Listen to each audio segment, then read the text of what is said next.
नमस्कार, भक्ति दर्शन समाचारमा स्वागत छ। म हेमा शर्मा। आज मिति 2078 साल चैत्र महिनाको 27 गते आइतबार नलनाम संवत्सर सूर्य उत्तरायण वसन्त ऋतु चैत्र शुक्ल पक्षको नवमी तिथि 24 बजेर 39 मिनटसम्म उपरान्त दशमी तिथि।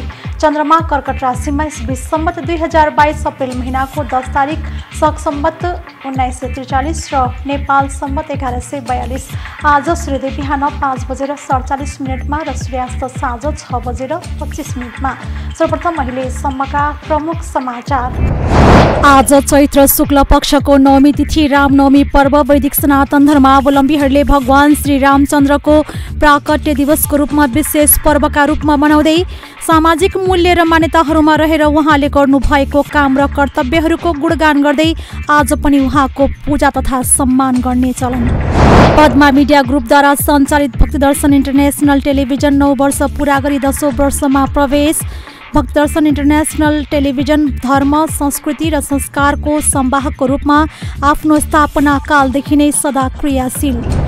चैत्र दशैंका अवसरमा बागलुङ कालिका भगवतीमा 500 वर्ष पुरानो मेला सञ्चालन। चैत्र दशैंमा किसानले उत्पादन गरेका कृषि उपज, हस्तकलाका सामान र अन्य सामग्री समेतको बजारीकरण गर्ने पर्वका रूपमा समेत वर्षौंदेखि मनाउँदै बाँकेका सिख समुदाय 223औं खालसा साजना दिवस एवं वैशाखी पर्वको तयारीमा जुट्दै विगतका वर्षमा कोरोना महामारीका कारण प्रभावित बनेको वैशाखी पर्व यो वर्ष धुमधामका साथ मनाउने तयारी। सगरमाथाको दोस्रो शिविरसम्मको बाटो खुल्यो। आरोहणका लागि शरीरलाई अनुकूल बनाउन आरोही आधार शिविरबाट दोस्रो शिविरसम्म जाने र फर्कने गर्ने भएकाले दोस्रो शिविरमा चाँडै क्याम्प खडा गरिने। आधार शिविरमा हरेक समूहले बौद्ध परम्परा अनुसार पूजा पाठ गरी हिमालमा कुल्चनो अघि क्षमा पूजा र शक्ति माग्ने प्रचलन।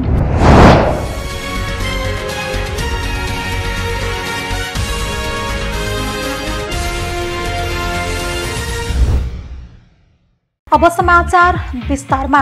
आज चैत्र शुक्ल पक्षको नवमी तिथि रामनवमी वैदिक सनातन धर्मावलम्बीहरूले श्री रामचन्द्रको प्राकट्य दिवसको रूपमा विशेष पर्वका रूपमा मनाउँदैछन्। प्रख्यात धर्मग्रन्थ रामायणका अनुसार यसै दिनमा भगवान श्री रामचन्द्रको जन्म अयोध्याका राजा दशरथ तथा माता कौशल्याको ज्येष्ठ सुपुत्रको रूपमा भएको हो। त्रेतायुगमा चैत्र शुक्ल नवमीका दिन अयोध्यामा जन्मनुभएका श्रीरामले दानवीय प्रवृत्तिका रावणको अन्त्य गरी जनकल्याण गरेको सम्झनामा यो पर्व मनाउने गरिएको छ। वैदिक धार्मिक ग्रन्थका अनुसार त्रेतायुगमा रावणको अत्याचारको अन्त्य गर्न र धर्मको पुनर्स्थापना गर्न भगवान विष्णुले मृत्यु लोकमा श्रीरामको रूपमा अवतार लिनुभएको थियो। श्री रामचन्द्रजीको जन्म चैत्र शुक्ल नवमीमा रानी कौशल्याको गर्भबाट पुनर्वसु नक्षत्र र कर्कट राशिमा राजा दशरथको घरमा भएको थियो। आर्य संस्कृतिको शिखर पुरुष श्री रामलाई मर्यादा पुरुषोत्तमको रूपमा मान्ने गरिएको छ। भगवान श्रीराम आज्ञापालक पुत्र, एउटा प्रखर योद्धा, कुशल शासक, एक पत्नीनिष्ठ, सुन्दर र बौद्धिक व्यक्तित्वका धनीको रूपमा मान्ने गरिएको छ। सामाजिक मूल्यमा र मान्यताहरूमा रहेर उहाँले गर्नुभएको काम र कर्तव्यहरूको गुणगान गर्दै आज पनि उहाँको पूजा तथा सम्मान गर्ने गरिएको छ। पद्मा मिडिया ग्रुपद्वारा सञ्चालित भक्ति दर्शन इन्टरनेसनल टेलिभिजन 9 वर्ष पुरा गरी 10औं वर्षमा प्रवेश गरेको छ। धर्म, संस्कृति र संस्कारको संवाहक भक्ति दर्शन इन्टरनेसनल टेलिभिजन नेपालको पहिलो आध्यात्मिक तथा धार्मिक टेलिभिजनका रूपमा विक्रम सम्वत 2069 सालमा स्थापित भएको टेलिभिजन हो। धर्म रक्षति रक्षितको मूल सिद्धान्त तथा सर्वधर्म समन्वयमा आधारित रहेको छ भक्ति दर्शन इन्टरनेसनल टेलिभिजन। यो टेलिभिजन धर्म, संस्कृति र संस्कारको संवाहकको रूपमा आफ्नो स्थापना कालदेखि नै सदा क्रियाशील रहेको छ। एक रिपोर्ट। धर्म, संस्कृति र संस्कारको संवाहक भक्ति दर्शन इन्टरनेसनल टेलिभिजन नेपालको पहिलो आध्यात्मिक तथा धार्मिक टेलिभिजनका रूपमा विक्रम सम्वत 2069 सालमा स्थापित टेलिभिजन हो। यो टेलिभिजन धर्म, संस्कृति र संस्कारको संवाहकको रूपमा आफ्नो स्थापना कालदेखि नै सदा क्रियाशील रहेको छ। नेपाल बहुजाति, बहुभाषिक, बहुसांस्कृतिक, बहुसाम्प्रदायिक देश हो। नेपालको पुरातन संस्कृति, रीतिरिवाज, संस्कार, संस्कृतिलाई उजागर गरी विश्वसामु र भावी नेपाली सन्ततिलाई परिचित गराउँदै सनातन धर्मको रक्षा गर्दै एक आपसमा धार्मिक सद्भाव कायम गर्नु यस टेलिभिजनको मुख्य उद्देश्य हो। नेपाल मन्दिरै मन्दिरको देशको रूपमा विश्व सामु परिचित रहेको छ। यहाँ रहेका पौराणिक महत्त्वका तीर्थस्थलहरू, मठ मन्दिर, गुम्बा, चैत्य लगायत प्राचीन सम्पदाहरूको संरक्षणमा जोड दिँदै विश्व सामु परिचित गराउनु यस टेलिभिजनको अर्को उद्देश्य हो। धार्मिक महत्त्व बोकेको नेपालको संस्कृति र संस्कारको बारेमा अवगत गराउँदै धार्मिक पर्यटन प्रवर्धनमा टेवा पुर्याई श्री वृद्धिमा टेवा पुर्याउनु पनि यस टेलिभिजनको अर्को एक प्रमुख उद्देश्य हो। सांस्कृतिक तथा भाषिक विविधताको बीचमा हुर्केका हामी नेपाली माझमा पछिल्लो समय सञ्चार क्षेत्रले तीव्र स्थान पाएको छ।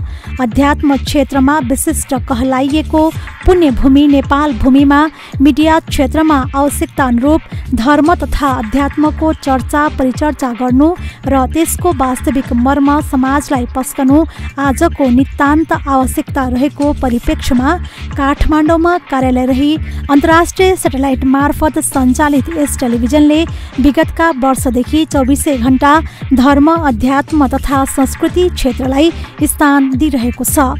विश्व बन्धुत्व र भाइचाराबाट ब्रह्माण्ड नै एक परिवारको अवधारणा अनुसार विविध अवस्थामा आफ्नो धर्मलाई आफ्नो क्षेत्रबाट प्रवर्धन गर्दै नेपाली संस्कृति, सभ्यता, सम्पदाको संरक्षणमा कटिबद्ध भएर लाग्ने मूल उद्देश्यका साथ यो टेलिभिजन च्यानलको स्थापना भएको हो। मानव जीवनसँग सबैभन्दा नजिक रहने धर्म र अध्यात्मका लागि संस्कृति र संस्कारलाई विशिष्ट आवरणमा राख्दै टेलिभिजन प्रस्तुत भइरहेको छ। सामाजिक, आध्यात्मिक, सांस्कृतिक समन्वयबाट देशकाल र वातावरणको सामञ्जस्य मिलाएर परिवर्तन र विकासगामी कार्यमा हरेक विवेकशील मनुष्यलाई सहभागी बनाई भविष्यका पिँढीलाई सुन्दर भविष्य हस्तान्तरण गर्न र धर्मको क्षितिज फराकिलो पारी सम्पूर्ण विश्वका चिन्तकहरूका लागि भक्तिदर्शन टेलिभिजन स्थापना भएको सबैमा जानकारी गराउँदछौँ। भक्तिदर्शन टेलिभिजन हाल पूर्व मेचीदेखि पश्चिम महाकालीसम्म सेटेलाइट तथा अनलाइन मार्फत विश्व सामु विस्तार भइसकेको छ। यसमा मूलतः वैदिक सनातनका सम्पूर्ण सम्प्रदाय लगायत विश्वका सबै धर्मावलम्बीहरूका शिक्षा, सिद्धान्त र व्यवहारलाई स्वस्थ सुसभ्य समाज निर्माणको वहन गराउँदै भक्तिदर्शन इन्टरनेसनल टेलिभिजनले स्थान उपलब्ध गराउँदै आएको छ। नेपाली संस्कृत, हिन्दी तथा अङ्ग्रेजी भाषा र नेपालका अन्य मातृभाषीहरूका भाषाहरूमा समेत आध्यात्मिक एवं धार्मिक कार्यक्रम प्रसारण गर्ने सर्वधर्म समन्वयको धार्मिक च्यानल भक्तिदर्शन इन्टरनेसनल टेलिभिजन सदा देशको पर्यावरण, मानवीय सच्चरित्रता र धार्मिक वातावरणको पृष्ठपोषकको रूपमा रहेको छ। यस टेलिभिजन मार्फत हाल विभिन्न कार्यक्रमहरू, भक्ति समाचार, विद्वानहरूको दार्शनिक प्रवचन, चाडपर्व विशेष कार्यक्रम, चाडपर्व संस्कार संस्कृति, संयुक्त राष्ट्र सङ्घीय अङ्ग युनेस्कोद्वारा बहुमूल्य सम्पदाका रूपमा सूचीकृत नेपालका महत्त्वपूर्ण धरोहरहरूको परिचयात्मक कार्यक्रम, सम्पदा विशेष, धार्मिक पर्यटन प्रवर्धनमा टेवा पुर्याउने महत्त्वपूर्ण उद्देश्य बोकेको नेपालका विभिन्न धार्मिक तीर्थस्थल तथा मठ मन्दिरहरूको परिचयात्मक कार्यक्रम, धार्मिक यात्रा, विभिन्न विद्वानहरूसँगको धार्मिक आध्यात्मिक चर्चा परिचर्चाको कार्यक्रम, भक्ति संवाद लगायतका कार्यक्रमहरूका साथै देशका विभिन्न स्थानमा मनाइने विभिन्न धर्म सम्प्रदायसँग सम्बन्धित पर्वहरूको प्रत्यक्ष प्रसारण तथा विशेष प्रसारण समेत प्रस्तुत हुँदै आएको छ। भक्तिदर्शन टेलिभिजन एचडीमा प्रसारण भइरहेको छ। यो सँगै टेलिभिजन थप व्यवस्थित रूपमा प्रसारण हुन जाने अपेक्षा गरिएको छ। हामीलाई स्थापना कालदेखि आजसम्म विभिन्न क्षेत्रबाट सहयोग पुर्याउनु हुने सम्पूर्ण महानुभाव, विज्ञापनदाता, कार्यक्रमदाता, दर्शक लगायत प्रसारित सामग्री सम्बन्धमा अमूल्य सुझाव सहित सम्पर्कमा रहनुहुने सम्पूर्णमा टेलिभिजन परिवार हार्दिक आभार व्यक्त गर्दछ। चैते दशैंका अवसरमा बागलुङमा मेला लागेको छ। यो 500 वर्ष पुरानो मेला भएको बागलुङको इतिहास बुझेका बुढापाकाहरूको भनाइ छ। मेलाका अवसरमा बागलुङ कालिका मन्दिर परिसरमा भिड लागेको छ। कोरोना संक्रमणका कारण 2 वर्षसम्म मेला हुन नसकेको भए पनि यो वर्ष भने संक्रमण नभएको मौका परेकाले कालिका भगवती गुठी व्यवस्थापन समितिले चैते दशैं मेला आयोजना गरेको जनाएको छ। चैते दशैं धार्मिक महत्त्वको मात्र नभई गीत सङ्गीत, खेलकुद र किसानका उत्पादनको बजारीकरण गर्ने पर्वका रूपमा स्थापित भएको गण्डकी प्रदेशका कृषि तथा सहकारी मन्त्री चन्द्रबहादुर बुढाले बताउनु भएको छ। चैते दशैंमा किसानले उत्पादन गरेका कृषि उपज, हस्तकलाका सामान र अन्य सामग्री समेतको बजारीकरण गर्ने पर्वका रूपमा समेत वर्षौंदेखि मनाइने पर्व हो। चैते दशैं मेला कालिका मन्दिरमा लाग्ने गरेको छ। दुर्गा तिथिमा लाग्ने मेलालाई चैते दशैंका रूपमा मनाइन्छ। यो बेला टाढाबाट घर फर्कनेदेखि कालिका मन्दिरमा पूजा गर्न आउने धेरै हुने गरेका छन्। साथै यहाँको मेलामा बागलुङका कला संस्कृतिको संरक्षण, परम्परागत सिपका सामानको बिक्री र बजारीकरण समेत गरिन्छ। समितिले मेलाकै स्वरूप बनाइदिएपछि यहाँ रमाइलो मेला, फेन्सी तथा अन्य उत्पादनको बजार लागेको छ।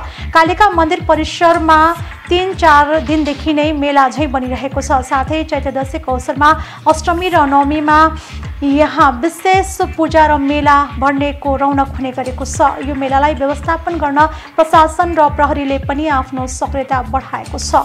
गुठीले आयोजना गरेको खुल्ला भलिबल प्रतियोगितामा भाग लिन विभिन्न स्थानबाट 17 टोली दर्ता भएका छन्। त्यस्तै राष्ट्रिय र स्थानीय कलाकारले आफ्नो प्रस्तुतिकरण गर्ने कार्यक्रम समेत बनेको छ। बिहानी समयमा पूजा र भलिबल प्रतियोगिता, दिउँसो मेला र साँझ कलाकारहरूको प्रस्तुति रहने गुठीका अध्यक्ष कुमार खड्काले बताउनु भएको छ। चैते दशैं मेलामा 10 लाख भक्तजन र पर्यटन आउने अनुमान गरिएको छ। अघिल्ला वर्षमा यहाँ बिक्री भएको नरिवलको संख्या र सोही अनुपातमा आउने भक्तजनको मूल्याङ्कन गर्दा 10 लाख पर्यटक आएको अनुमान गर्न सकिने गुठीका पूर्व अध्यक्ष राजु खड्काले बताउनु भएको छ। पर्वतका राजा प्रतापी नारायण मल्लले पाल्पाकी राजकुमारी विवाह गरेर ल्याउँदा दाइजोका रूपमा कालीका मूर्ति ल्याएको इतिहास छ। राजाले उक्त मूर्ति घना जंगलको बीचमा यहाँ ल्याएर स्थापित गरेपछि पूजा गर्ने चलन बसेको किंवदन्ती छ। अहिले पनि यहाँ चैते दशैं र बडा दशैंमा ठूलो मेला लाग्ने गरेको छ भने अन्य समयमा पनि सयौं भक्तजन आएर पूजा गर्ने क्रम रहेको छ। बागलुङको पर्यटन प्रबन्धनका लागि पनि यो मेला र कालिका मन्दिर महत्त्वपूर्ण गन्तव्य भएको पर्यटन समितिका सचिव अर्जुन चोखालले बताउनु भएको छ। पछिल्लो समय अन्य गन्तव्य सुरु भए पनि बागलुङको पहिचान चैते दशैं मेला र कालिका भगवती मन्दिर नै भएको उहाँको तर्क छ। स्थानीयवासी पनि कालिका मन्दिरमा लाग्ने मेलाको महत्त्व र यसले जिल्लाकै पर्यटनमा योगदान पुगेको बताउने गरेका छन्। बाँकेका सिख समुदायले 223औं खालसा साजना दिवस एवं वैशाखी पर्वको तयारीमा जुटेका छन्। विगतका वर्षमा कोरोना महामारीका कारण प्रभावित बनेको वैशाखी पर्व यो वर्ष धुमधामका साथ मनाउने तयारी भइरहेको नेपालगञ्जको गुरुद्वारा गुरु नानक सिंह सभाका प्रधान राजेन्द्र सिंह सरदारले बताउनु भएको छ। उहाँका अनुसार वैशाखी पर्वका अवसरमा वैशाख 2 गते भण्डारा सहित प्रवचन र 3 गते नेपालगञ्जमा शोभायात्रा निकाल्नुका साथै मार्शल आर्ट देखाइने कार्यक्रम रहेको छ। वैशाखी पर्व भनेको स्थापना दिवस हो। यसलाई भव्यताका साथ मनाउने गरेको र यस वर्ष पनि मनाउने सभाका प्रधान सरदारले बताउनु भएको छ। बाँकेमा करिब 7,000 आसपासमा सिख रहेका छन्। बाँकेको डुडुवा गाउँपालिका 6, सिक्खनपुरवा नेपालगञ्ज उपमहानगरपालिका 15, जमुनाह र जानकी गाउँपालिकाको वडा नम्बर 2 बनकटुवामा सिख समुदाय छरिएर रहेका छन्। नेपालमा 25,000 भन्दा बढी सिख समुदाय रहेका छन्। आफ्नो धर्म र रीतिरिवाजका बारेमा जानकारी दिन पर्व मनाउने गरिएको गुरुद्वारा नानक सिंह सभाका प्रधान सरदारले बताउनु भएको छ। सगरमाथाको दोस्रो शिविरसम्मको बाटो खुलेको छ। विश्वको सर्वोच्च शिखर सगरमाथा जाने बाटो निर्माणको जिम्मा पाएको एसफल डाक्टरको टोलीले आधार शिविरदेखि दोस्रो शिविरसम्मको बाटो निर्माण गरेको हो।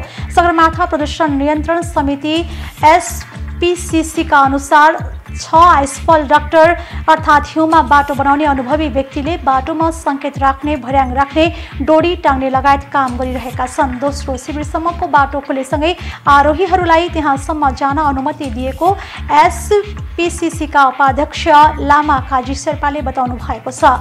एसपीसीसीले अनुमति दिएपछि मात्रै आरोही तथा आरोहण व्यवसायी दोस्रो शिविरसम्म जान पाउँछन्। आरोहणका लागि शरीरलाई अनुकूल बनाउन आरोही आधार शिविरबाट दोस्रो शिविरसम्म जाने र फर्कने गर्ने भएकाले दोस्रो शिविरमा चाँडै क्याम्प खडा गरिने भएको छ।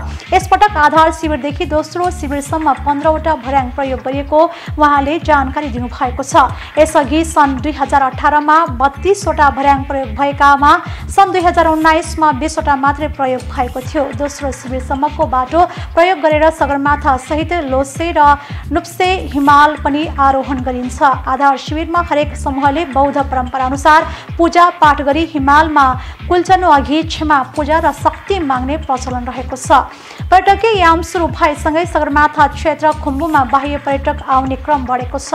वसन्त ऋतु सुरु हुन लागेसँगै खुम्बु क्षेत्र भित्रिने बाह्य पर्यटकको संख्यामा वृद्धि हुँदै गएको हो। खुम्बु क्षेत्रमा पछिल्लो एक हप्तामा 900 भन्दा बढी बाह्य पर्यटक भित्रिएको खुम्बु पासाङ लामु गाउँपालिकाले जनाएको छ। अहिले लुक्ला स्थित तेन्जिङ हिलारी विमानस्थलमा समेत चहल पहल बढेको नागरिक उड्डयन प्राधिकरण लुक्सा शाखाका कर्मचारी खुम प्रसाद पौडेलले बताउनु भएको छ। लुक्लामा दैनिक 45 वटासम्म हेलिकप्टर र 35 वटासम्म जहाजले उडान भर्ने गरेका छन्। एकै दिनमा 14 वटा जहाज मार्फत 266 र 45 वटा हेलिकप्टर मार्फत 225 सम्म पर्यटक खुम्बु भित्रिने गरेको उहाँको भनाइ छ। अहिले भित्रिने यात्रुको चाप बढी र फर्कने यात्रु शून्य जस्तै हुने गरेको विमानस्थल कार्यालयले जनाएको छ।